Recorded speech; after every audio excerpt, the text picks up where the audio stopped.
Are you wondering if YouTube TV family sharing costs extra? In this video, I'm going to break it all down for you and explain how family sharing works on YouTube TV. If you're considering sharing your subscription with others, you'll want to hear this.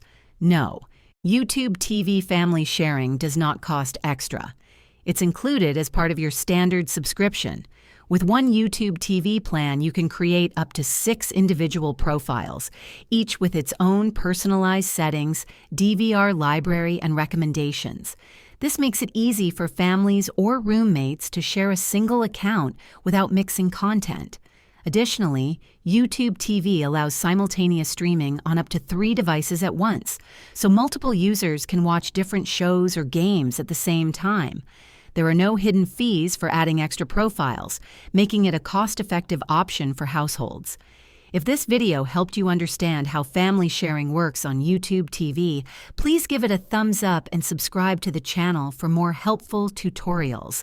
Thanks for watching.